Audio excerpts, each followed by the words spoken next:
Кажав Коментар. и во изјавата пред Уставен суд, стоев на истав, дека по службена должност, како во овој случај, и во претходните случаи, Уставниот суд треба да се произнесе, бидејќи во сите подзаконски акти не е почитуван уставниот рок. Што не треба да има иницијатива за такви работи, бидејќи они го добиваат службен весник како јас и сите други институции од државата. И не треба да има иницијатива од било кој, за да они ја кажуваат својот став. Значи, по сила на закон, они мора да продолжуваат понатаму и сега јас кажав и во изјавата, се повторувам пак, од утре сите овие подзаконски акти што веќе се објавени во службени весници ќе бидат пред Уставен суд од моја страна.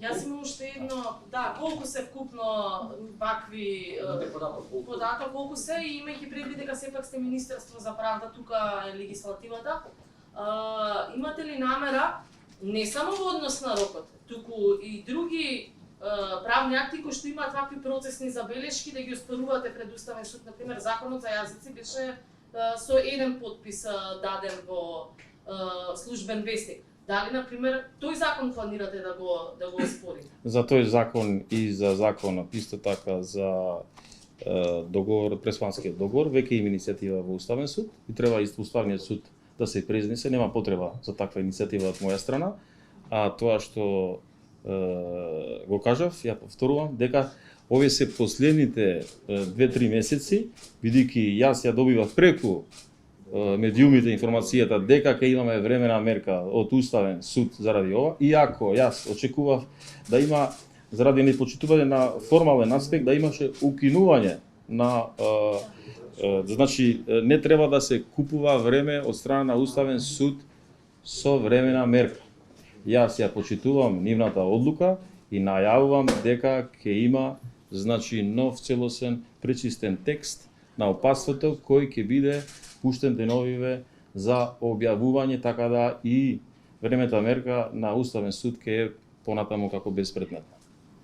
Што мислите, што е мотивот на Уставен суд, бидејќи билите можеле да постапуваат и за други, што е мотивот токму по службена должност да го земи опасството? Да, не сакам да давам таков коментар, бидејќи јас ги почитувам како највисок орган во државата за оценување на уставноста и законитоста на сите акти, така да во тој дел они ќе треба да се изнесат, јас ќе се изнесам само за делот кој јас сум одговорен. Значи, веќе започната нова постапка за ново упатство, додека Уставниот суд се уште нема донесена одлуката, може на крај одлуката нема да биде налик ова првичната иницијатива што беше усвоена. Зошто Значи, Уставниот суд уште не е влезен во материјата на упатството. Ова е само формалниот дел, каде Уставниот суд е во право, јас очекував и очекувам и утре или после 10 години кога они ќе ја имаат можноста да имат во седница, да се укине бидејќи не се е почитуван уставниот рок. Како што очекуваме и за сите други акти во државата, под екс официо они да си ги преземат сите соодветни мерки. Најревте пречистен текст на опасството. Што тоа ќе значи? Во моментов времената мерка од денеска претпоставувам стапува на сила. Управата за матични... Не од денеска, од момент кога се објавува, иако вие имате пред себе и одлуки од Уставен суд кој... Не разберам, него мене ме интересира прагматично што тоа ќе значи за граѓаните во моментот кои што сакаат да извадат извод во кој што ќе биде впишана кралска националност.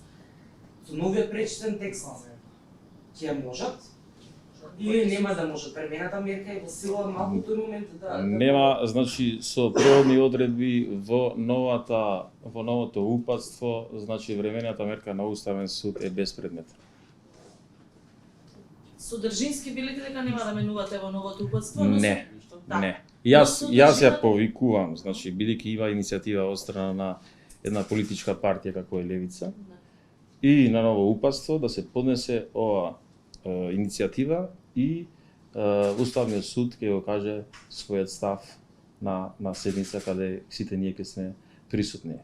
Тоа што сакам да го кажувам е дека упатството е врз основа на закон и треба да се цитираат тие члени на законот. Донесено од 1995 година. Од 73 година сите тие графи ден денеска стојат во матичната книга за евиденција. Јас кажав и таму, ќе се повторувам пак. Трите уставни суди се бираат во собрание од редовите на немножинството. Како ќе се докажува тоа ако нема државата официјален документ како се идентификува он. Значи, ние сакаме да се повикуваме на пракси и конвенции, кога уставниот поредок на државата е таков, како што ние.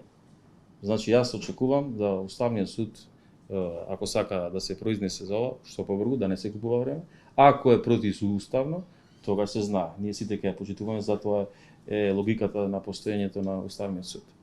Јас сум тука за да го почитувам уставот и законот и затоа во тоа насока беше и упатството кој беше сменат во делот графата националност да е дел од изводот. Но една од вашите претходници, професорката Рената Десковска, ја спореше содржината, значи на упатството. Таа беше и министерка за правда, можела да го донесе истото упатство ако сметала дека е во ред.